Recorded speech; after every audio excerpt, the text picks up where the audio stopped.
사도행전을 통해서 베드로 사도와 바울 사도를 주축으로 사도행전이 어떻게 전개되는지를 보셨습니다. 사도행전에 있어서 핵심적인 말씀을 꼽으라면 사도행전 1장 8절을 이야기하겠죠. 오직 성령이 너에게 임하시면 너희가 권능을 받고 예루살렘과 온 유대와 사마리아와 땅끝까지 이르러 내 증인이 되리라. 그래서 이 사도행전의 구성이 먼저 예루살렘에서 유대로 사마리아로 그리고 땅끝까지 이르는 그 복음 전파의 과정을 보여주었습니다. 그 중에서 우리 이제 가장 중요한 두 인물을 꼽으라면 바로 베드로 사도하고 바울 사도를 뽑을 수 있는데, 우리가 이 시간부터 함께 보아야 될 것이 무엇이냐면 바울 사도의 전도 여정을 따라서 복음이 증거되어졌던 그리고 또 그 복음의 증거 가운데 쓰여졌던 그 서신서들을 함께 보도록 하겠습니다. 그래서 이 바울 사도의 서신서를 살펴보면은 총 바울 사도의 이름으로 쓰여진 것이 총 13권이 있습니다. 뭐 학자들마다 히브리서를 넣냐 마느냐 그런 얘기가 있지만, 일단은 우리가 13권의 책을 정확하게 쓰여진 책을 볼 때, 자, 그 순서를 우리가 이렇게 볼 수 있습니다. 첫 번째 1차 때에는 갈라디아서가 쓰여졌습니다. 네, 아까 신약 결혼하시면 다 하셨죠? 네, 1년 차에 몇 권? 1권. 네, 2년 차에 몇 권? 3년 차에? 4년 차에? 5년 차에? 네, 그래서 5년 차에 5권이 아니라 3권 해서 이 사역의 기간도 각각 차수에 따라 달라집니다. 그래서 1년 차는 1년, 2년 차는 2년, 3년 차는 3년 차는 3년 이렇게 얘기했죠. 네, 4년 차는 4년, 5년 차는 이런 식으로 하면서 정확하게 딱딱 1월 달에 시작해서 12월 달 끝나는 건 아니겠지만 대략적으로 이렇게 되었다라고 우리가 보고 있습니다. 근데 이제 저와 함께 보셔야 될 내용이 여기에 있는 갈라디아서, 데살로니가 전서, 데살로니가 후서, 그리고 잠시 쉬는 시간을 갖고서 여러분 3권의 책, 오늘 로마서까지 하신 다음에 오늘 이제 일정이 마무리되겠습니다. 그렇다면 우리 갈라디아서를 함께 보셔야 되는데, 이 갈라디아서라는 책이 6장밖에 안 됩니다. 네, 6장밖에 안 되는 책인데 이게 쉬운 책은 아닙니다. 네, 바울 사도의 그 핵심적인 어떻게 보면 신학적으로 보면 이신칭의, 믿음으로써 하나님 앞에 의롭게 되어진다는 이 중요한 신학 사상이 나타나기 때문에 이 갈라디아서가 쉽지 않은데, 갈라디아서를 생각 외로 설교를 잘 안 합니다. 왜냐하면 여러분 난 자주 하는데 이렇게 하시는 분도 계실지 모르지만, 왜냐하면 이 비슷한 책이 한 권 있죠. 로마서가 비슷합니다. 그래서 갈라디아서 이게 좀 까다로운 책을 설명하기보다는 좀 더 권위도 있어 보이고 뭔가 화려해 보이는 로마서를 차라리 설교하는 게 낫지 않겠는가 하면서 많은 사람들이 어떻게 보면 상대적으로 외면한 책이 이 갈라디아서입니다.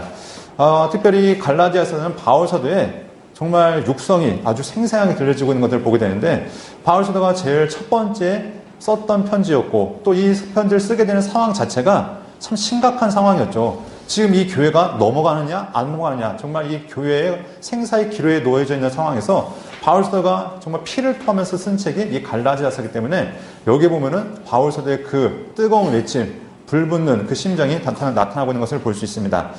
여기에 1차부터 5차까지는 여러분 다 보셨기 때문에 굳이 안 보셔도 되겠죠?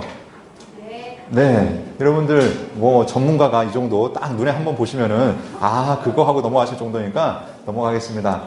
자, 이건 이제 5차 전도 여정 가운데 아마 스페인을 갔을 것이다. 서바나라는 그곳에 가지 않았을까. 그래서 지금도 가면 이 비석이 있다고 합니다. 그래서 아마 바울 사도가 이곳을 갔을 것이다. 그런데 누가 순례길을 갔다가 한번 찍어온 것 같습니다.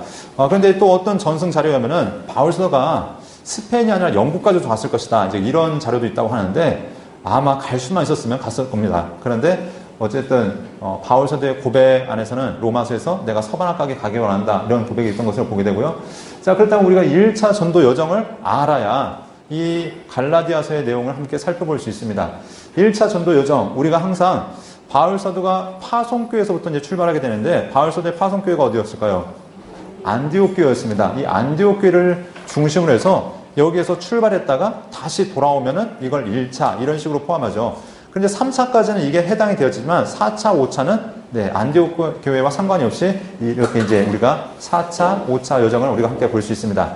자, 이제 안디옥 교회 여정에서 어떻게 되어지냐면, 자, 출발을 합니다.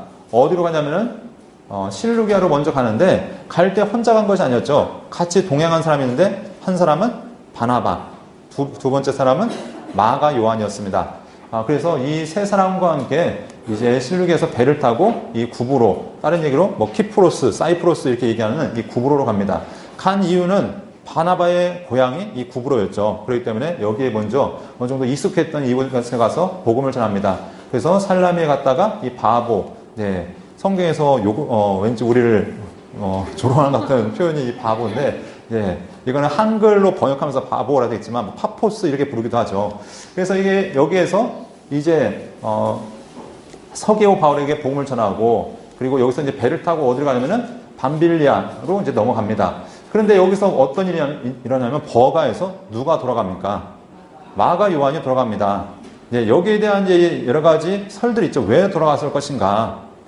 그래서 바울 사도의 어떤 분들은 여행이 너무 고됐기 때문에 도저히 못 견디고 돌아갔다. 또 어떤 분들은 사역의 중심지가 바나바에서 바울로 옮겨가는 걸 보면서 네, 거기에 실망감을 느껴 돌아갔다. 또 어떤 이들은 율법주의자였던 할례파였던 이 마가가 바울 사도가 그 할례를 행하지 않고 이방인들에게 적극적인 복음을 전하는 이런 것들에 자극을 받아서 뭐 여러 가지 이유들이 있지만 어쨌든 간에 사실은 돌아갔다는 겁니다. 그리고 여기서부터 이제 복음이 증거되어지는데 버가에서부터 어디로 가냐면 안디옥, 이고니온, 루스드라, 더베 이 지역 자체를 우리가 남갈라디아 지역이라고 얘기합니다. 원래 갈라디아 지역은 어디냐면 이 북부 지역이 갈라디아 지역입니다. 네. 그런데 이 갈라디아 여기가 행정적으로 이제 남갈라디아 지역에 부르는데 이곳에서 이제 복음이 전해지죠. 그래서 안디옥에서 이고니온, 루스드라, 더베. 그런데 여기서 충격적인 사건, 바울 사도에게 있어서 정말 잊지 못할 사건이 어디서 드러나냐면은 이 루스드라에서 기적과 더불어서 동시에 돌에 맞아 죽을 뻔한 사건이 여기에 나타났습니다. 우리가 하마에서 얘기할 때는 아마 죽었던 것을 하나님이 살리시지 않았을까라까지 얘기하는데, 왜냐면 당시 유대인들은 하나님을 모욕하거나 성전을 모욕하거나 율법을 모독한 사람에게는 이제 신성을 모독한 사람은 어떻게 합니까? 돌을 쳐서 죽게 되는데, 죽이지 않으면 그 죄가 누구한테 오냐면은 그 처형한 자들에게 온다고 생각했기 때문에 이왕 던질 거면 어떻게 됩니까? 죽도록 던져야 되는 겁니다. 그러니까 설렁설렁 한두 개 던지고 그러지 않았겠죠. 바울 사도가 아마 죽었을 거라고 생각하고 떠났지만 하나님께서는 그를 다시 회복시키시고 이 더베까지 가서 잠시 회복의 시간을 갖고 여기 길리기아 게이트를 넘어서 다소로 가는 것이 아니라 어떻게 하면 다시 자기가 밟아왔던 그곳을 이제 돌아갑니다. 왜냐하면 이유는 한 가지밖에 없습니다. 복음이 전해졌고 교회가 세워졌기 때문에 그 교회를 위해서 이제부터 복음을 다시 한번 세우기 위해서 돌아가는 것들을 보게 됩니다. 우리가 이제 바울 사도의 이 여정들을 살펴보면 바울 사도의 항상 핵심은 무엇이냐면 교회입니다. 우리가 구약에서는 이스라엘 백성이라는 이름으로 하나님께서 선자들을 보내셨고 그들에게 하나님의 말씀이 선포되어졌지만 이제는 신약에 보면은 하나님께서 이스라엘 백성이라는 혈통이 아니라 교회라는 믿음의 공동체를 향해서 하나님의 말씀이 선포되어집니다. 하나님께서는 이 교회를 통해서 하나님의 뜻을 보여주시는데 이 교회마다 다 모양들이 다르죠. 초대교회라고 해서 동일한 교회가 아니라 어떤 교회는 정말 하나님 앞에 인정받은 교회도 있지만 어떤 교회는 정말 간당간당하는 위기의 교회도 있는 것을 보게 됩니다. 그래서 구체적으로 우리가 보면은 요한계시록의 7교회 같은 경우 보면은 에버서두, 사빌라 해서 총 7개의 교회들, 이런 교회는 어떤 교회는 칭찬만 받는 교회도 있는 반면에 어디죠?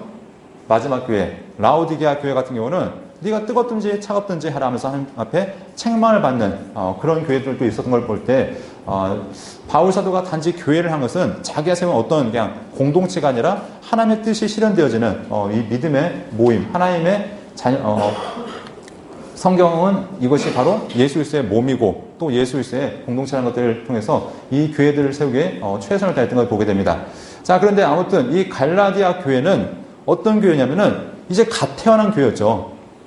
이방인 지역 가운데 이제 갓 태어나서 이제 다시 복음에서 서려가는 그 교회 가운데 바울 사도가 한 번만 갔다가 떠나버리면 이 교회가 어떻게 될지 모르기 때문에 다시 한번 지나가면서 그 교회를 든든히 세우고 돌아옵니다. 그래서 갔던 여정을 다시 한번 뒤돌아서 구보로는 거치지 않고 실루기아로 와서 다시 안디옥에 와서 이제 선교복을 했겠죠. 제가 이 갈라디아 지역을 가서 이런 일을 행했습니다. 그런데 문제가 터졌습니다. 네, 문제가 터졌는데 그 문제가 무슨 문제였을까요? 네, 이 갈라디아 지역에서 소문이 들리기를 바울 사도가 전했던 복음이 네, 이 복음을 떠나고 있다는 이제 소식들이 들리는 거죠. 그걸 좀 이따가 이제 배경과 여러 가지 기록 목적을 통해 보겠지만, 그래서 이 문제를 해결하기 위해서 무엇을 보내는가? 갈라디아서를 보낸다는 겁니다. 그리고 그 후에 어디를 다녀오냐면 예루살렘 공의를 다녀오는 이런 것들을 우리가 보게 되는데요. 자, 우리가 그 다음에 이제 2차 전도 여정을 갈 때 보면은 바울 사도가 1차 전도 여정 때는 어떻게 했습니까? 배를 타고 갔지만 이제는 어떻게 합니까? 곧바로 육로를 통해서 어디로부터 지나가냐면은 이 갈라디아 지역부터 들립니다. 왜냐하면 다급한 거죠. 배 타고 갈 시간이 없는 겁니다. 최대한 빨리 가서 그 교회가 어떻게 섰는지를 보기 위해서 2차 전도 여정 때는 이 다소를 거쳐서 더베, 루스드라, 이고니온 이 갈라디아 지역의 교회를 돌아보는 것도 우리가 알 수 있습니다. 뭐 나머지 2차 이 전도 여정의 이야기는 일단 데살로니가 전서 후서 시간에 얘기할 거니까 이건 넘어가도록 하겠습니다. 자, 그렇다면 이름에 대해서 함께 보겠는데 프로스 갈라타스라고 이 갈라디아서 이름이 불려집니다. 이 얘기는 갈라디아인들에게, 이 얘기는 또 다른 얘기는 뭐냐면은 갈라디아의 교회가 하나만 세워졌을까요? 네, 갈라디아 지역에 교회가 몇 개 세워진지 알지 못하지만 아마 최소한 주요 거점 도시들에는 아마 교회가 몇 군데 세워졌을 겁니다. 뭐 안디옥이라든가 이고니온, 루스드라, 뭐 더베까지 혹시 이런 지역에 교회가 몇 개 세워졌기 때문에 뭐 무슨 교회, 뭐 더베 교회, 이고니온 교회가 아니라 갈라디아 지방에 있는 교회들을 대상으로 이 편지가 쓰여지고 있는 것을 알 수 있습니다. 자, 기록자는 누구인가? 바울 하는데, 네, 아까 우리 강의하시면서 그런 얘기 한 번 있었죠. 사울이 변해서 바울이 된 게 아니다 말씀드렸죠. 그리고 사울은 히브리식이고 바울은 어디식일까요?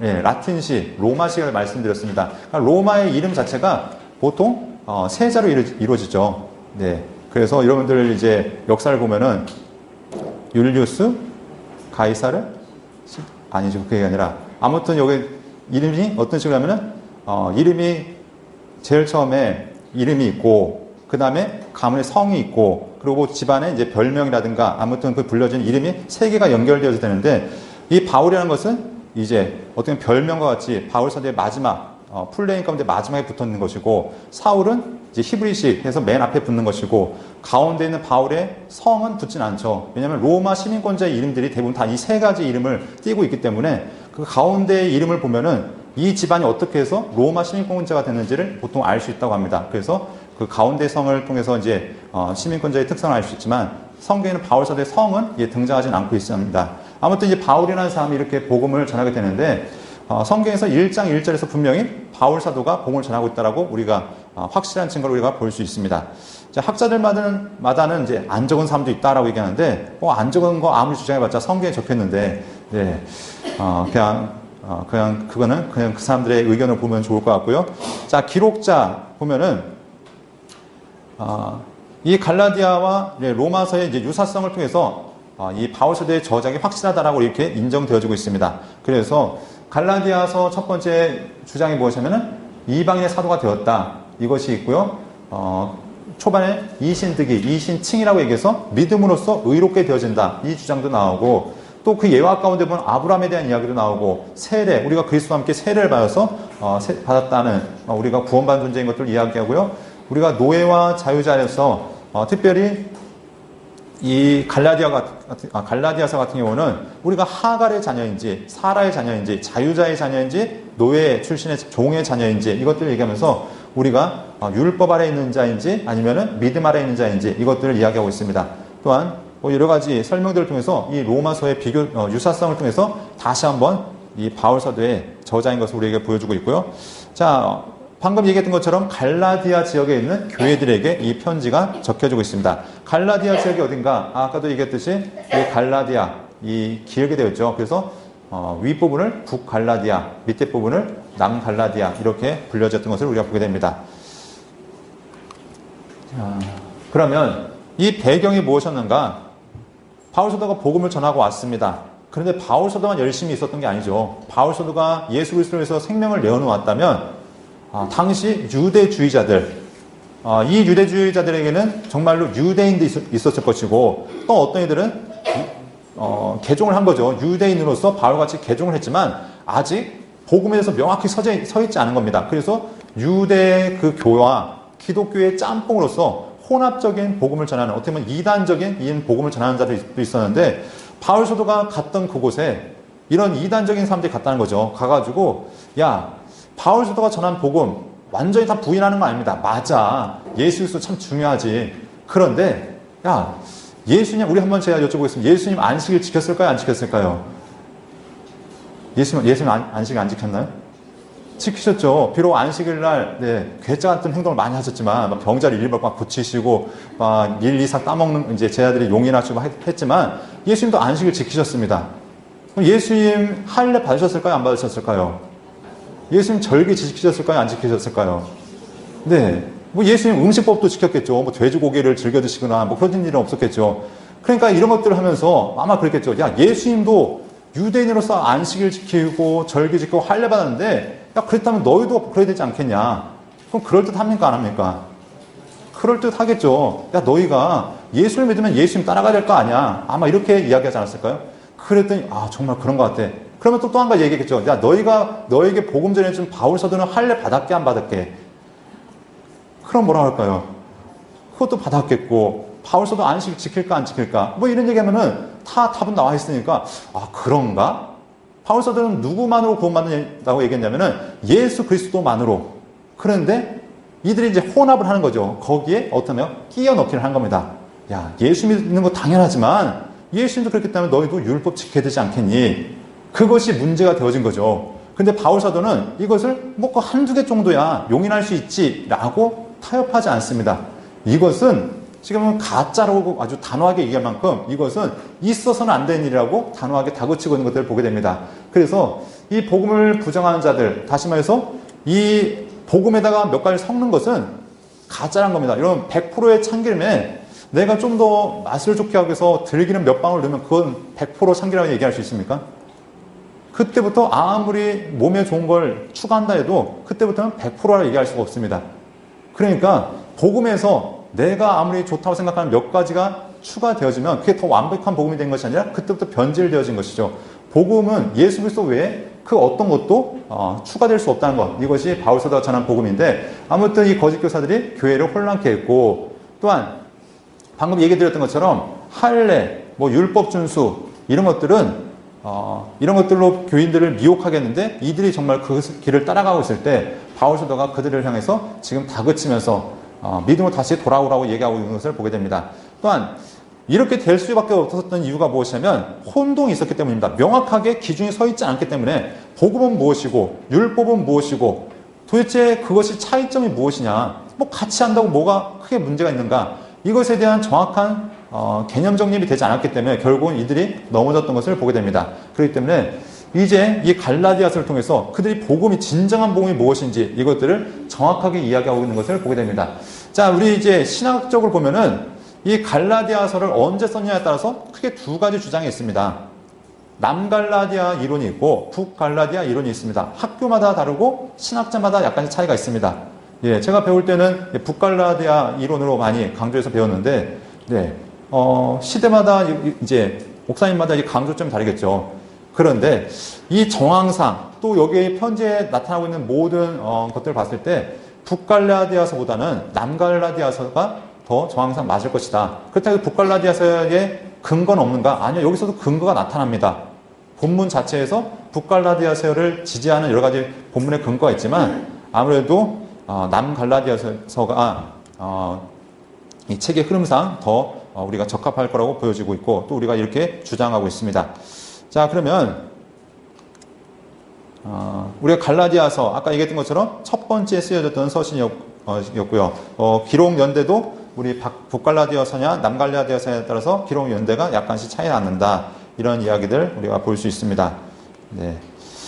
기록 연대 우리가 48년, 49년 이 사도행전에 보면 이렇게 1차 전도 여정이 갔다 와서 49년경에 이렇게 적은 걸로 우리가 볼 수 있고요. 기록 목적이 무엇인가? 자, 한번 첫 번째 읽어보겠습니다. 시작. 네, 첫 번째만 읽으셔도 됩니다. 네, 바울의 사도권을 변호하기 위해서, 왜 사도권이 중요한 것인가? 지금까지 사람들이, 이단들이 와가지고 하는 얘기가 뭐냐면, 야, 바울 그거 가짜야. 이렇게 얘기합니다. 아니 가짜든 아니든 복음만 정확하면 되는 거 아닙니까? 그런데 문제는 가짜가 전한 복음이 정확하겠습니까? 네, 가짜가 전한 복음은 말 그대로 그 복음도 가짜일 가능성이 많다는 거죠. 그러니까 바울 사도가 처음에 얘기한 것이 나는 사도가 맞다. 그것도 인간이 세운 사도가 아니라 주님께서 직접 나를 택하여 세우셨다. 그래서 이 처음에 사도권에 대해서 강조하고 있습니다. 그리고 자기가 전한 복음이 정확한 복음이라는 것을 설명하기 위해서 1장과 2장에 걸쳐서 내가 왜 진짜 사도인지, 내가 전한 복음이 왜 진짜인지를 이렇게 강하게 설명한 것이 1장에 나와 있고요. 자, 또한 두 번째 한번 보겠습니다. 시작. 오직 믿음으로 구원받는다는 것을 강조하기 위해서. 자, 율법이 나쁜 겁니까? 아니죠. 우리가 구약을 지금까지 계속 얘기하면서 율법은 하나님의 사랑의 표현이었습니다. 마치 남자와 여자가 연애를 하다가 결혼을 하고 또 결혼해서 자녀를 낳고 이렇게 남남했을 때는 서로에게 아무런 규칙이 없지만 서로 어떤 이제 관계가 시작되어지면 거기에 규칙이 생깁니다. 너 몇 시부터 몇 시에 전화해. 우리 며칠 날 만나. 부터 해서 결혼하면 더 많은 규칙이 생기겠죠. 넌 돈 벌어와. 난 집안일 할게. 부터 해서 이제 애를 낳으면은 애는 어떻게 할 거냐. 어떻게 키울 거냐. 예, 살면 살수록 규칙이 어떻습니까? 더 많은 규칙이 늘어나겠죠. 하나님과 우리의 사이에 우리가 아무런 하나님과 상관이 없을 때는 규칙이라는 자체가 필요가 없습니다. 그런데 우리가 하나님의 자녀가 된 순간부터 하나님이 원하신 것을 우리가 알아야 되고 또 하나님의 백성으로서 살아야 될 규칙이 생겼다는 거죠. 이것은 하나님께서 우리를 힘들게 하고 어렵게 하는 것이 아니라 하나님을 더 깊은 관계 가운데 들어가기 위해서 이 규칙이 생겼는데 다른 말로 율법이라는 것이 바로 주어진 것입니다. 그런데 율법과 율법주의는 분명히 다른 문제입니다. 여기서 나오는 갈라디아에서 이야기한 것이 율법이 악하다? 예, 율법은 악한 것이 아니죠. 성경은 끊임없이 세상 끝날까지 하나님 말씀은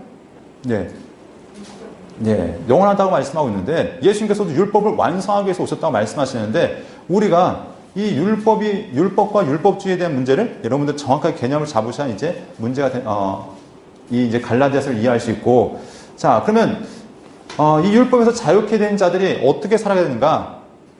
바로 하나님께서 주신 새 언약을 따라서 성령을 따라서 그리스도 안에서 살아가야 된다는 것 이것이 갈라디아서가 우리에게 주는 이야기입니다. 그래서 갈라디아에서 강조되는 몇 가지 주제가 있는데 율법이라는 것, 성령이라는 것, 율법과 언약 또는 육체와 성령 아니면은 또 종과 자유 여기 몇 가지 개념들이 상반되어서 이렇게 대립적으로 이렇게 설명이 되어지는데 성경은 이 크게 세 가지 그래서 1장과 2장에서 바로 바울의 사도권에 대한 이야기가 있고 3장과 4장에서 이 믿음으로 구원받는다는 것을 강조하고 있고 5장과 6장에서 성령으로 살아가야 된다는 것 이것이 강조가 되어지고 있는 것을 우리가 알 수 있습니다.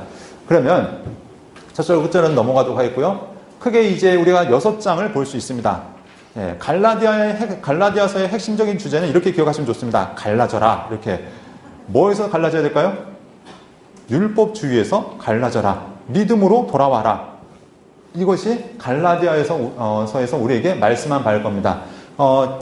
이 갈라디아서는 구분이 쉽습니다.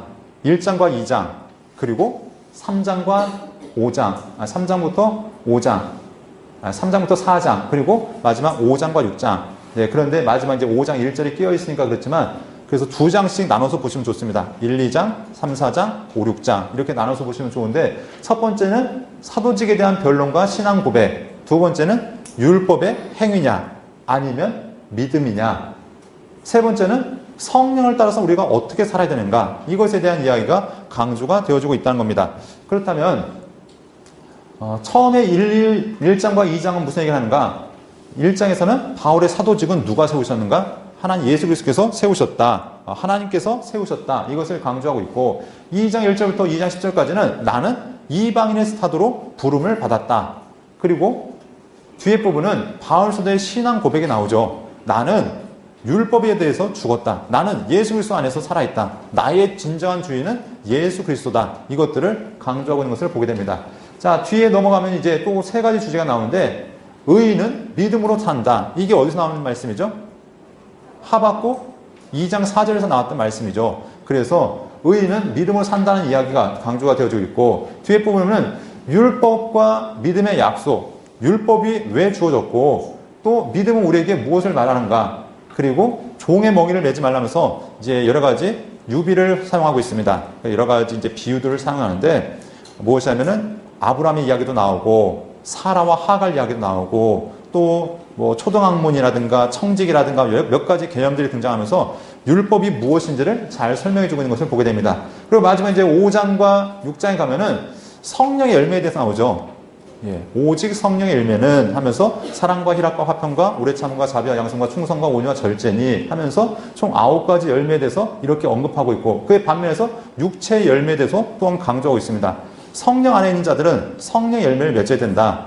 네, 이런 이야기를 강조하면서 그리스도의 진정한 삶이 무엇인가. 그리고 마지막 그리스도의 법을 성취하라. 여기에 보면은 이제 바울서도의 진정한 자랑이 무엇인지를 이야기하고 있습니다.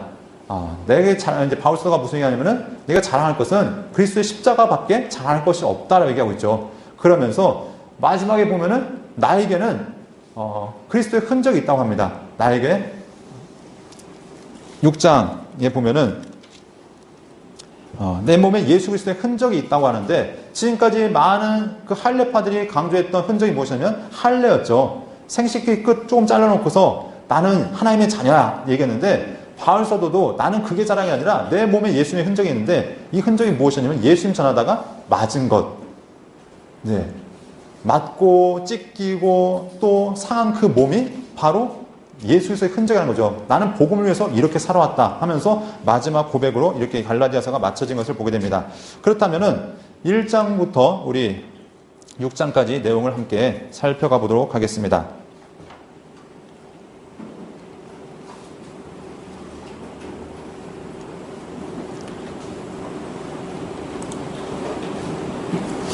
자, 먼저 바울의 사도직에 대한 이야기입니다. 먼저 인사가 나옵니다. 인사가 하면서 제가 강조했던 것처럼 무슨 이야기가 나옵니까? 여기 보면은 사람에게서 난 것도 아니고 사람으로 말미암은 것도 아니고 오직 예수 그리스도와 그를 죽은 자 가운데 살리신 하나님 아버지로 말미암아 내가 사도가 됐다라고 강조하고 있죠. 우리가 사도행전을 보시면서 바울 사도가 예수 민자들을 핍박하고 그들을 잡아다 옥에 가두기 위해서 대제사장부터 권세를 받아서 내려왔을 때 다메섹 도상에서 다메섹 길 위에서 하늘의 빛이 밝은 빛이 비치는 것을 보면서 거기서 고꾸라집니다. 그리고 그 순간 그의 삶이 바뀌기 시작하죠. 지금까지 자신이 부인했던 예수 그리스도, 예수님 자기는 지금까지 교회만 핍박했는데 예수님 뭐라고 합니까? 나는 내가 핍박하는 예수다. 아니 자기는 지금까지 예수님 만난 적도 없었고 예수님 오늘 처음 봤는데 예수님께서는 뭐라고 얘기하십니까? 내가 자신을 핍박했다고 했을 때 그 순간부터 교회가 바로 누구의 몸이었구나? 예수님의 몸이었구나. 예수님과 교회가 떨어질래야? 떨어질 수 없는 것이구나. 그러면서 지금까지 배워왔던 모든 구약의 내용들이 누구 안에서 다시 한번 정리가 되어지냐면 예수 그리스도 안에서 정리가 되어지죠. 그리고 그가 눈이 떠졌을 때부터 그는 담대하게 예수 그리스도가 주라고 고백하며 증거했던 것을 보게 됩니다. 그가 사도가 되었던 것은 뭐 예수님의 제자로 3년을 쫓아다니고 또 그 후에 여러 가지 과정을 거쳐 된 것이 아니라 하늘에서 밝은 빛을 보고 예수 그리스도의 음성을 듣고 곧바로 그가 사도로 부르심을 받은 것을 우리가 알 수 있습니다. 그러면서 강조하는 것이 무엇이냐? 이제 그들에게 강조한 것이 다른 복음은 없다. 이것이 바울서도의 6절부터 이야기입니다. 야, 다른 사람들이 너희를 교란하려고 그리스도의 복음을 변하겠는데 바울서도가 단호하게 8절에 무슨 얘기를 하는가 함께 읽어보겠습니다. 시작.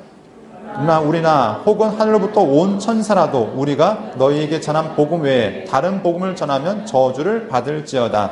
바울서도의 단호한 이야기가 뭐냐면 내가 전한 복음 외에 다른 복음을 전하면 저주를 받을 것이다. 내가 전한 복음이 100% 정확한 복음이고 이 복음 외에 섞이면 이것은 가짜다. 심지어 하늘에 있는 천사가 아무리 이야기한다 할지라도 내가 전한 복음 외에 다른 것은 없다. 이것이 단호하게 바울서도가 주장하는 바였습니다. 그러면서 계속해서 이야기하는 것이 뭐냐면 내가 너에게 전한 것 외에 다른 복음을 전하면 저주를 받을 것이다. 10절에 봤더니 이렇게 얘기했죠. 내가 사람들에게 좋게 하랴, 하나님께 좋게 하랴. 여기가 좋게 하라는 말 자체가 좀 의미가 잘 안 오지만 이게 원어적인 의미로 보면은 내가 설득하겠냐 이런 의미로 볼 수 있습니다. 내가 사람들을 설득하겠냐, 하나님을 설득하겠냐, 내가 사람들의 비위를 맞추겠느냐, 좋게 하라는 얘기가 비위를 맞추겠느냐, 아니면 그들을 아첨하겠냐. 내가 사람들의 비위를 맞추고 그렇게 아첨하며 살아왔다면 난 하나님의 종이 아니다.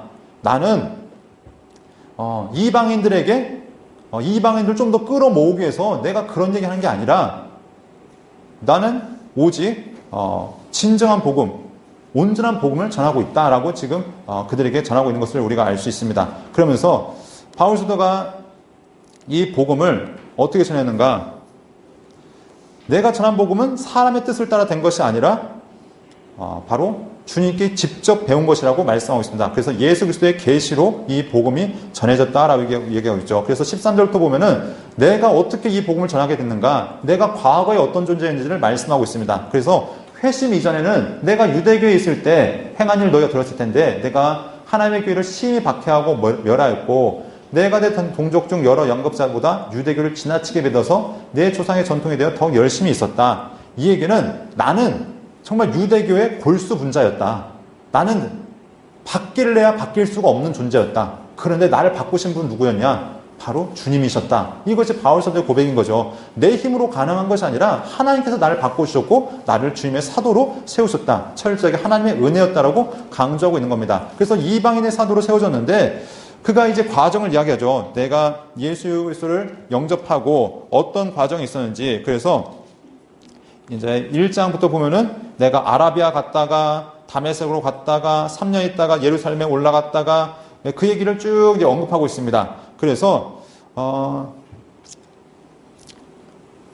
이 과정을 통해서 회심 이후에 바울 사도가 어떤 여정을 이제 했는지를 이야기하면서 사람들이 이 과정을 통해서 처음에는 나를 믿지 않다가 그 후에 사람들이 나를 저 사람이 뭔가 바뀌었다는 것을 이제 인정했다라고 얘기하고 있습니다. 그래서 23절 보면은 1장 23절 24절 보면은 다만 우리를 박해하던 자가 전에 멸하였던 그 믿음을 지금 전한다 함을 듣고 나로 말미암아 하나님께 영광을 돌리니라. 바울 사도의 개인적인 고백을 통해서 내가 어떻게 바뀌었는지를 정확하게 설명하고 있는 겁니다. 계속해서 하는 얘기가 무엇이냐면 14년 후에 이 14년이 회심 이후의 14년인지 아니면 예루살렘 방문 이후의 14년인지 정확하게는 등장하지 않지만 그냥 일반적으로 예루살렘을 방문한 다음 그 후에 14년으로 일반적으로 보고 있습니다. 자, 그런데 방문을 했는데 그냥 내 의지로 방문한 것이 아니라 계시를 따라 올라갔다. 하나님의 뜻에 의해서 예루살렘에 올라가서 거기에서 당시에 유력한 자들, 또 다른 얘기는 사도들에게 복음을 전했다. 내가 그들에게 사도의 복음을 증거했는데 그 복음은 이제 전한 것은 무엇이냐면 내가 지금까지 달려왔던 것들, 또 앞으로 달려간 길이 헛되지 않기 위함이었다라고 얘기하고 있습니다. 또한 무슨 얘기를 하느냐면은 이렇게 한 이유가 무엇이냐면 그들이 전한 복음과 내가 전한 복음이 다른지 같은지 확인차 전했지만 거기에서 문제가 있었다는 겁니까? 없었다는 겁니까?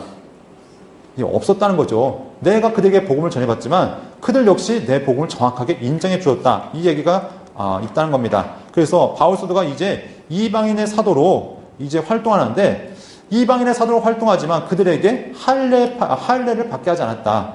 특별히 헬라인티도 함께 사역할 때 억지로 할례를 받게 하지 않았는데 왜냐하면 할례 받게도 상관이 없었지만 이유가 여기에 등장합니다.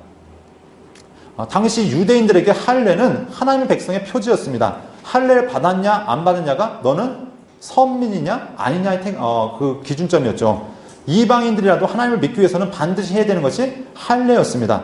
그런데 바울 사도의 강조점이 뭐냐면 할례는 더 이상 구원의 증거가 되지 못한다는 것입니다. 할례 받은 사람은 구원받고 안 받은 사람은 구원 못 받는 것이 아니라 더 이상 할례는 하나님 예수 그리스도의 복음 앞에서 무력하다. 그렇기 때문에 내가 일부러 디도에게 할례를 행하지 않았다는 겁니다. 특별히 내가 할례를 행하지 않은 이유가 4절에 보면 이렇게 나오죠. 가만히 들어온 거짓 형제들, 다시 말해 이단 때문에 내가 할례를 행하지 않았는데 그들이 들어온 것은 그리스도 예수 안에서 우리가 가진 자유를 엿보고 우리를 종으로 삼고자 합니다. 네. 그러니까 그들이 가장 가만히 들어온 이유는 무엇이냐? 할례를 빌미로 우리를 묶기 위해서, 복음에서 떠나기 위해서 그들이 이렇게 들어왔다라고 이야기하고 있는 것입니다. 자, 그러면서 바울 사도가 계속해서 이야기하는 것이 무엇이냐면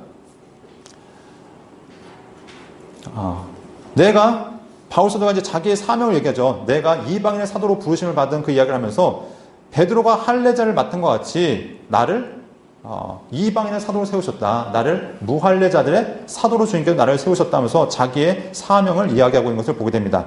자, 이렇게 이제 바울 사도가 계속해서 이야기하면서 자기의 이제 신앙 고백을 이야기하죠. 이렇게 얘기합니다. 우리는 유대인이다.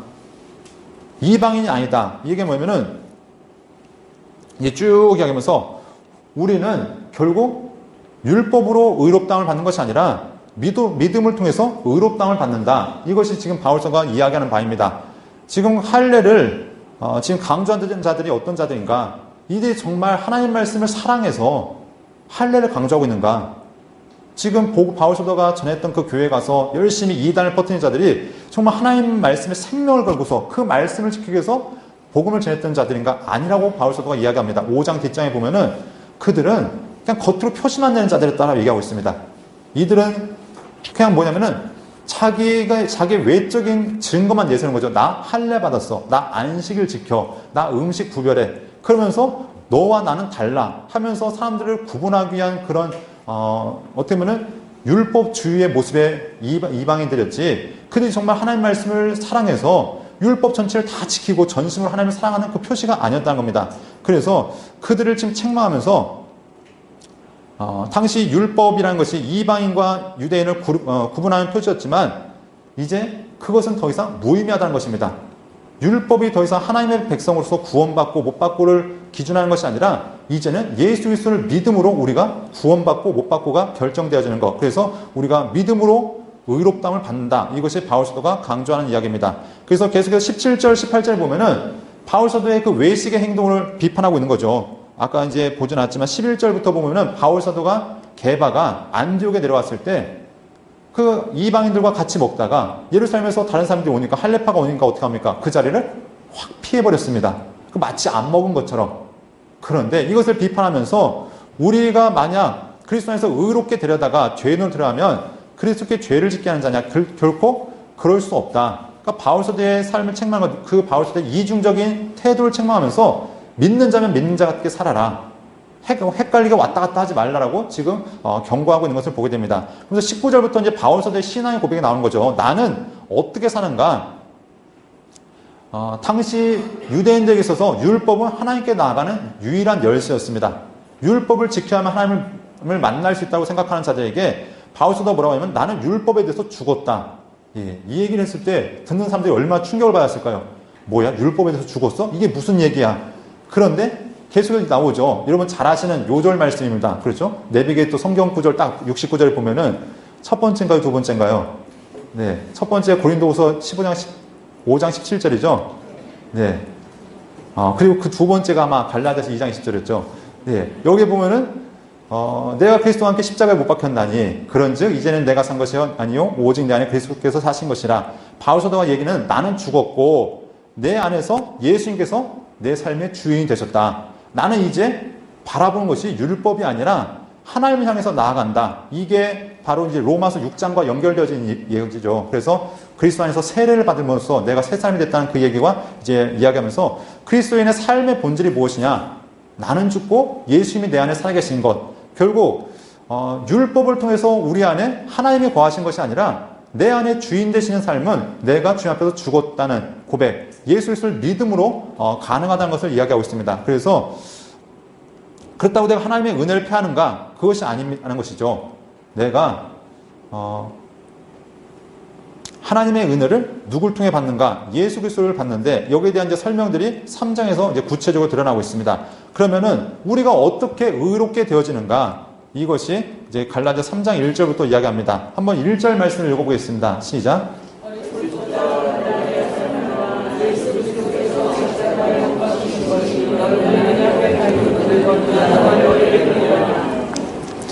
어리석도다 갈라디아 사람들아. 네, 우리가 이 표현이 참 고상한 표현이에요. 네, 이거 들으시면서 열이 받습니까? 안 받습니까? 네, 별로 안 받죠. 네, 그런데 원문에 보면은 좀 더 격렬한 은혜로 이야기로 하고 있습니다. 지금 이 바보 같은 놈들아. 좀 더 얘기하면은 제가 말을 욕을 못해가지고 입이 고와서 그런데 이제 쌍시오 쌍격이 쉽게 하면 나가는 거죠. 바울사도의 그 불붙는 심정이면은 야, 니네 눈에 뭐가 씌웠길래 내가 지금까지 말한 거 들어먹지 못하고 그렇게 살아가냐면서 이 비읍 시읍 뭐 하면서 나와겠죠. 네, 그러니까 무슨 얘기냐면 지금까지 생명을 걸고 바울사도는 정말 돌에 맞으면서 좀 죽을 뻔하다 살아나면서까지 생명을 걸고 복음을 전했는데 이단들의 그 말 한마디 어떻게 합니까? 휙 돌아가는 그 모습을 봤을 때 바울사도가 얼마나 열이 받았을까요? 그러면서 바울사도가 하는 얘기가 예수 그리스도께서 십자가에 못 박히신 것이 너희 눈앞에 밝히 보이거늘 누가 너희를 꾀더냐 하면서 그들의 어리석음을 책망하고 있습니다. 내가 너에게 다만 이것을 알려노니 너희가 성령을 받은 것이 율법의 행위로냐 듣고 믿음으로냐. 바울 사도가 정말 복음을 전할 때 성령이 임했고 그들의 삶이 변화된 것을 그들이 경험했습니다. 그들이 직접 체험했던 일이었죠. 근데 너희가 그때 율법 지켜서 성령 받았냐? 아니면 믿고 성령 받았냐? 그 과거를 회상한 이야기입니다. 예전에 너희가 이제 성령을 받았다가 이젠 다시 율법으로 돌아가겠냐? 하면서 그들의 어리석음을 이야기하고 있습니다. 그러면서 이제 아브라함의 얘기를 이제 이야기하고 있습니다. 아브라함이 하나님을 믿음에 그것을 그에게 의로 정하셨다. 이게 창세기 15장 6절 말씀이죠. 그러면서 믿음으로 말미암은 자들은 아브라함의 자손인 줄 알지어다. 이 이야기가 이제 구약으로 가서 믿음의 출발에 대해서 이야기하는 겁니다. 여러분 8절에 보면 이렇게 얘기합니다. 빨간 글씨 한번 보도록 하겠습니다. 시작. 바울 사도가 이 이야기를 통해서 강조하는 것이 무엇이냐?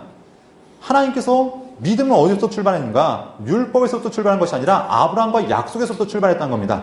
아브라함에게 무슨 약속하셨냐면 모든 이방인이 너로 말미암아 복을 받으리라. 이때 아브라함의 그때 율법이 주어졌을 때입니까? 주어지기 전이었습니까?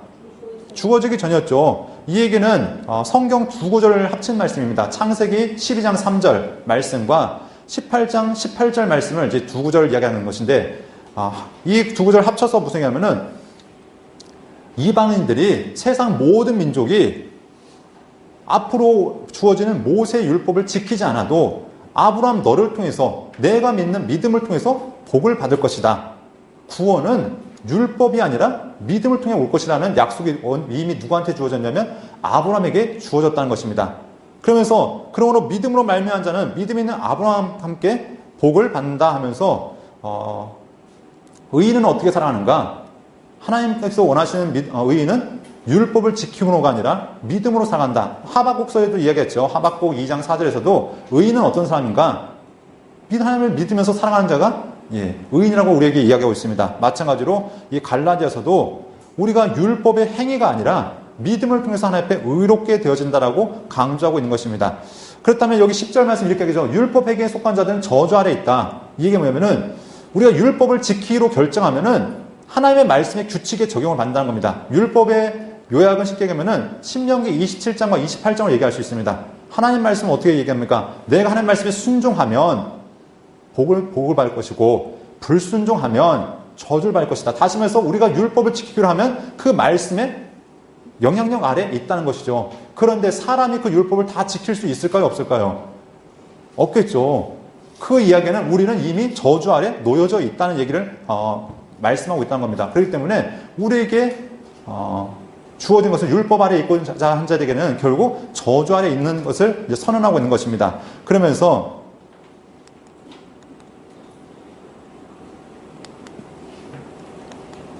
다른 말씀이죠. 갑자기 무릇 율법의 행위에 속한 자들은 저주 아래 있나니 하면서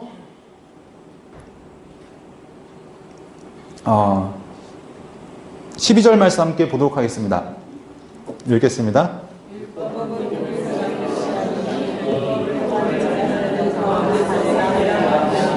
그러니까 율법과 믿음은 출발점이 다르다라고 얘기하고 있습니다. 그럼 믿음의 출발은 어디서부터 등장하는가? 그러면서 이제 예수님에 대한 이야기를 하죠. 예수님께서 만약에 율법으로 가능했으면 예수님이 굳이 죽으실 필요가 없었다. 예수님이 어떻게 죽으셨느냐? 예수님은 율법에 의해서 죽으셨다. 그 얘기가 뭐냐면은 신명기 21장 23절 이런 말씀 있죠. 나무에 달린 자마다 저주를 받았다. 예수님은 어디에 죽으셨습니까? 십자가에서 죽으셨죠. 그러니까 바울 사도는 두 가지를 강조합니다. 예수님이 죽으신 이유는 우리 죄 때문에 죽으셨다. 두 번째, 예수님이 죽으신 이유는 율법의 저주에 의해서 죽었다. 그러니까 율법은 결국 무엇이냐? 우리를 저주 가운데 인도한다는 것입니다. 그런데 예수님의 이 저주가 결국 우리를 속량하는 계기가 되었습니다. 그러니까 율법은 결국 저주로 맞춰지지만 예수님은 그 저주의 죽음을 우리를 구원할 수 있는 믿음의 출발점으로 삼으셨다는 것이죠. 그래서 대속적인 죽음을 통해서 우리를 구원하시고 이제 우리에게 아브라함의 복이 미칠 수 있도록 우리를 인도하신다는 겁니다. 그러니까 이 율법이 아니라 바로 예수 그리스도를 통해서 우리에게 하나님의 은혜가 미치는데 그 하나님의 역사는 누굴 통해 나타나는가? 성령을 통해 나타난다고 얘기하고 있습니다. 율법을 통해서는 성령이 역사하실 수 없습니다. 그런데 예수 그리스도를 믿음으로 성령이 우리 가운데 찾아오신다라고 말씀하고 있는 것이죠. 자, 계속해서 율법과 믿음의 약속에 대해서 이제 3장부터 이 4장 초반까지 이야기하는데, 자, 하나님의 약속과 이제 율법에 대한 이야기를 하고 있습니다. 그래서 율법이 그럼 하나님의 약속들과 반대가 되는 것인가? 그럼 왜 율법이 주어졌는가? 이런 얘기를 한번 봐야 되겠죠. 율법이 일단 현실적으로 분명히 역사적으로 율법이 주어졌습니다. 그렇다면은 율법이 주어진 목적이 무엇이냐? 우리가 15절부터 쭉 살펴보면 그런 얘기가 있습니다. 율법은 무엇 때문에 주어졌냐면 죄를 다루기 위해서 주어진 것이지 의를 위해서 주어진 것이 아니다. 예를 들면 제가 자주 드는 얘기가 이런 얘기입니다. 제가 교회가 신도 신광교회입니다. 신도는 섬에 있습니다. 이제 섬에 사는데, 예, 가교에서 이제 배를 타고 왔다 갔다 해야 됩니다. 섬이 조그맣다 보니까 신호등도 없고, 예, 횡단보도도 없고, 예, 그냥 2차선 도로가 쫙 있습니다. 거기에서는, 무단횡단이라는 게, 죄가 성립이 될까요, 안 될까요? 신호위반이라는 죄가 있을까요, 없을까요? 네. 왜냐면은 규칙 자체가 없으니까, 그냥 2차선 도로밖에 없으니까, 그냥 건너고 싶으면 아무 데나 건너가도 되고, 차 세우고 싶으면 그냥 아무 데나 막 세웁니다. 그리고 신호가 없기 때문에 신호 위반이라는 말 자체도 말이 안 됩니다. 네. 번호판 이제 그 그 속도판은 있기 때문에, 속도는 뭐 40km 이하로 달리라고 이제 표시는 되어 있지만, 네. 뭐 달려도 크게 단속도 되어지지 않습니다. 무슨 얘기냐면은, 거기에 대한 규칙이 없기 때문에 여기서는 신호등이 없기 때문에 신호 위반이라는 말 자체가 성립 안 되고, 횡단보도가 없기 때문에 무단횡단인 것도 말이 안 되고, 다시 말해서 규칙이 있기 전에는 죄가 죄로 여겨지지 않습니다. 하지만 규칙이 생긴 다음에는 우리를 어떻게 합니까? 우리를 다 죄 가운데 묶어두는 거죠. 신호 위반 만약 100km가 딱 붙어 있으면 100km 기준에서 넘어가면은 이제 속도 위반이 되는 것이고, 밑에는 안 되는 것이고, 그러니까 이 법이란 것이 무엇이냐면, 법은 우리를 죄인이냐 아니냐라는 것을 딱 기준으로 만들어 놓는다는 것이죠. 그러면서 율법은 죄를 다루고 있다. 이것이 첫 번째 주장이고, 두 번째 주장은 율법은 우리에게 직접 주어진 것이 아니라 중재들을 통해서 우리에게 주어진 것이다. 세 번째, 율법은 한시적으로 주어진 것이다. 율법은 영원한 것이 아니라 누구까지냐? 예수님 오시기 전까지 이것이 한시적으로 주어진 것이고, 율법은 결국 무엇이냐? 하나님의 약속에 맞설 수 없다. 왜냐하면 일시적인 것이기 때문에. 그래서 이 율법은 이렇게 얘기하는 것입니다. 21절 말씀 읽어보겠습니다. 시작.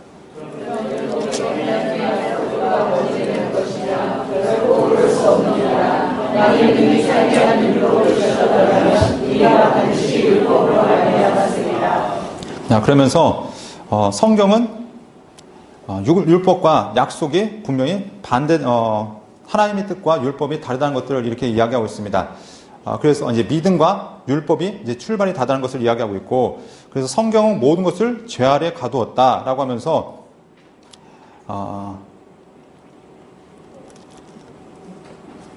23절부터 보면은 이제 하나님의 아들에 대한 이야기가 이제 강조가 되어지고 있습니다.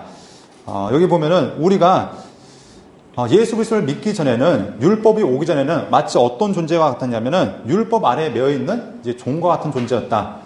우리 이제 로마 시대를 배경으로 보면은 당시 집안에 수많은 종들이 있었죠. 그들이 주인이 성장하기 전까지 집안의 똑똑한 종들이 그들을 가르치는 교사 역할을 했습니다.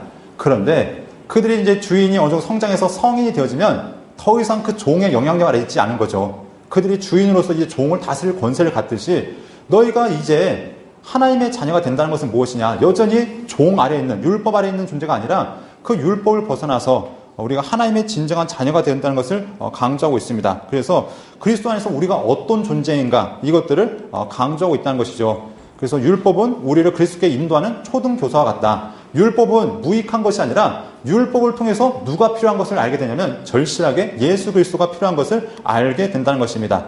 그래서 이제 종의 멍에를 매지 말라라고 강조하는 것을 보게 되는데요. 8절부터 보면은 갈라디아 사람들에게 이런 이야기를 하고 있습니다.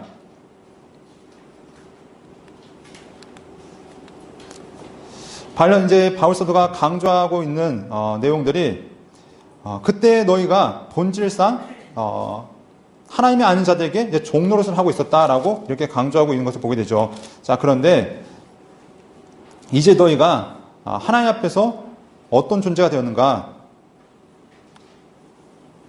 하나님 앞에서 너희가 하나님의 자녀가 되었는데, 여기에 이제 12절부터 보면은 바울 사도가 이 갈라디아 교인들과의 이제 관계를 이야기하고 있습니다. 지난 날을 회상하면서 이야기하는 내용들이 무엇이냐면 이렇게 얘기하죠. 우리 14절 말씀 함께 4장 14절 말씀 한번 성경을 함께 보도록 하겠습니다. 시작.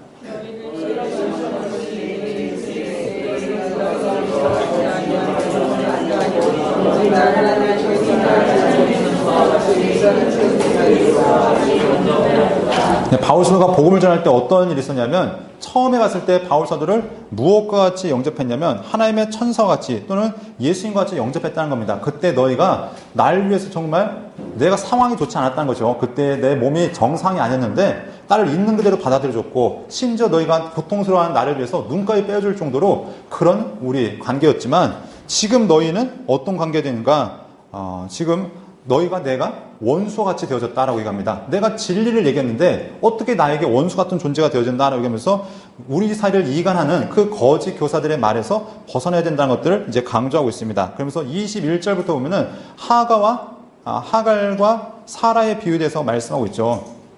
네, 여기 이제 있고 하갈과 사라에 대한 이야기를 강조하면서, 이제 사라와 하갈의 이야기는 무엇이냐면은 약속과 율법에 대한 이야기를 하고 있는 겁니다. 그리고 자유인과 종에 대한 이야기, 이것이 상징하는 것은 바로 하나님의 율법과 믿음의 관계를 얘기하면서 너희가 지금 어느 자리에 있냐는 것입니다. 너희가 하갈의 자리에 있다는, 이제 하갈은 어떻게 보면 신의 산에 있는 율법을 상징한 것이고, 사라는 하나님의 약속인 예수 그리스도를 통한 믿음을 상징한 것인데, 이 자녀들이 이제 구약에 보면은 어떤 일이 있었냐면, 이스마엘이 누굴 막 괴롭히냐면 이삭을 괴롭히죠. 바울 사도는 이걸 알레고리적으로 이제 해석해야 된다라고 하면서 이제 설명하는데, 지금도 마찬가지란 겁니다. 육신을 따르는 자들이 누구를 괴롭히냐면 약속을 따르는 자들, 믿음을 따르는 자들을 현실적으로 괴롭히고 있다. 어떻게 보면 율법을 따르는 게 현실적인 편함이 될 수 있고, 어떻게 보면 너의 모든 고난에서 벗어날 수 있는 지름길이 될 수 있다. 왜냐하면 당시 유대인들이 이 기독교인들을 박해할 때 무엇을 통해서 박해하냐면, 너 할례 받았어? 안 받았어? 외적인 표징을 통해서 그들을 박해할 때 할례를 받으면 그들이 고난을 벗어날 수 있는, 어떻게 보면 쉬운 길이, 지름길이 될 수 있습니다. 그런데 너희가 그걸 택하는 순간부터 너희는 하나님과 상관없는 그런 자가 되어진다는 것, 이것이 이제 바울 사도의 얘기라는 얘기입니다. 그렇기 때문에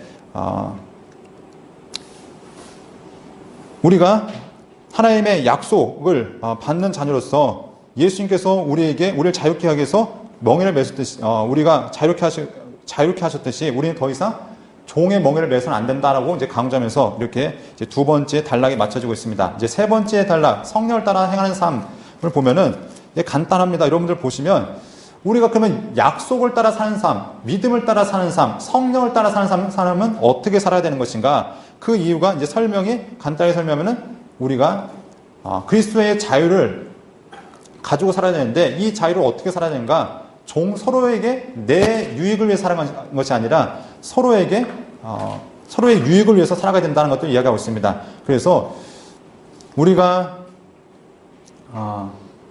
믿음으로 살아갈 때 우리를 이제 넘어뜨리는 수많은 자들인데, 그들 중에 특별히 그 할례파들을 이제 지적하면서 이야기하는 것이 무엇이냐면, 그들이 끊임없이 무엇을 강조했냐면 할례 받아야 된다고 하면서 그들이 육신의 환난을 벗어나기 위한 도구로서 그 육체적 환난을 계속 요구했습니다. 그때 이 바울 사도가 강조했던 것이 무엇이냐면, 야, 너희가 그렇게 할례가 그렇게 중요하면은 생식기 끝 그거 조금 잘라내서 무슨 자랑하냐? 잘라낼 거면 어떻게 하라는 겁니까? 그냥 완전히 다 싹 잘라내라는 거죠. 그거 조금 잘라가지고 뭐 자랑하냐 하면서, 그 얘기는 무슨 얘기입니까? 두 가지 이중적인 얘기가 있죠. 첫 번째는 하나님은 육체적인 그 흔적을 통해서 하나님의 자녀로 인정받을 수 없다는 것과 더불어서, 두 번째는 완전히 거세한다는 얘기가 무슨 얘기겠죠? 사도행전 시간에 나왔었는데, 하나님의 총에 들지 못한다. 다시 말해서 구원받지 못한다라는 의미로 하면서 그들이 자랑한 것들이 헛된 것임을 이렇게 강조하고 있는 것을 보게 됩니다. 그리고 그들에게 자유를 가지고 서로를 위해서 종노릇하라, 이것들을 이야기하고 있고요. 성령의 열매를 맺어야 된다는 것, 그것이 이제 5장에 등장하고 있습니다. 그래서 성령의 열매와 육체적인 열매의 차이점을 강조하면서 하나님 앞에서 성령의 열매를 맺어야 되는데, 여러분 성령의 열매는 나는 사랑은 있는데 인내는 없어. 네, 무엇은 맺고 무엇은 못 맺는 이런 게 아니죠. 성령의 열매는 동시적으로 나타나는 하나님의 역사입니다. 자, 마치 무엇을 생각하면 좋냐면 옛날에 그거 있잖아요. 뭐 스티커 붙일 때 포도 열매 그려놓고서 스티커 출석 스티커 붙이거나 아니면 뭐 잘했어요 칭찬 스티커 붙이듯이 성령의 열매는 뭐 사과 열매 같이 따로따로 열린 것이 아니라 포도 열매 같이 한 번에 맺혀지는 그런 열매를 이해하시면 좋습니다. 그러니까 성령님이 우리 안에 주인이 되시고 우리가 성령을 쫓아간다면 그 9가지 열매가 같이 균등하게 성장하는 것이지 무엇은 없고 무엇은 있고가 아니라는 그 부분들을 여러분 기억했으면 좋을 것 같습니다. 자, 6장에 가서 이제 우리가 서로 이제 짐을 지어야 되는 그런 관계 속에서 이야기하면서 바울 사도가 14절에서 이제 이야기하는 것이 내가 진정한 자랑이 있다. 내 자랑은 무엇이냐? 사람들이 얘기한 것처럼 그 할례 받은 그게 자랑이 아니라 내게는 예수 그리스도의 십자가가 자랑이다. 어떻게 보면 이 십자가는 아까 얘기했듯이 저주의 표시입니다. 사람들에게 모욕의 표시이고 율법에 의하면은 저주받은 표시이지만 이것이 바로 바울 사도의 온전한 자랑이 되어지고 있다고 얘기하고 있습니다. 그리고 15절 보면은 할례나 무할례가 아무것도 아니고 새롭게 지으심을 받은 존재, 다시 말해서 거듭났는지 안 났는지가 더 중요한 여부라고, 문제의 여부라고 이야기하고 있습니다. 그리고 마지막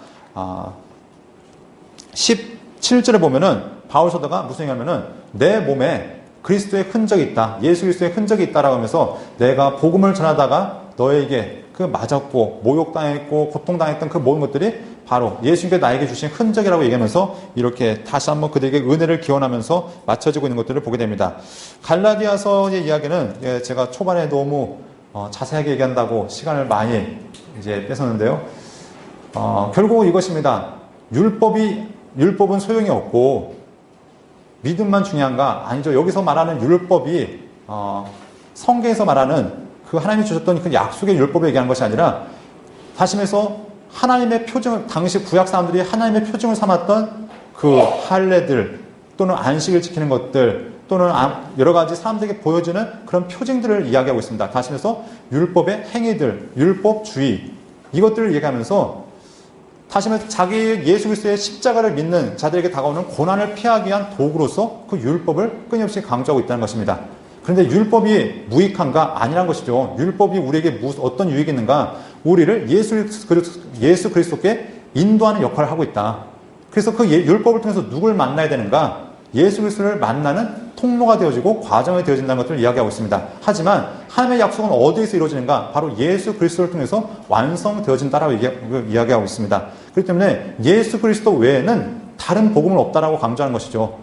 그 복음 외에 다른 것들이 포함되어지면 이것은 진짜 복음이 아니라는 것입니다. 하나님께서 이루신 그것이 우리에게 온전한 복음이지 내 노력과 내 행위가 들어간다면 그때부터 그것은 완전한 복음이 될 수 없다는 것들을 강조하고 있습니다. 그리고 이제 그 율법이 아닌 복음을 따라간 자들에게는 하나님께서 하나님의 성령이 역사하는 삶이 되어야 되고 그 안에서 온전한 열매를 맺음으로 그리스도의 그 법을 이루어가는 그런 믿음의 삶을 살아가야 된다라고 이야기하고 있습니다. 그래서 여러분 삶에도 이 갈라디아서의 말씀과 같이 진정한 바울 사도가 전했던 그 온전한 복음이 여러분의 입술을 통해서 삶을 통해서 증거되어지고 하나님께서 우리에게 주어진 이 약속의 은혜가 얼마나 큰지를 여러분 가슴속에 다시 한번 되새기면서 하나님께서 우리에게 주신 성령으로 날마다 동행하시고 온전한 열매가 맺혀지길 간절히 소원합니다.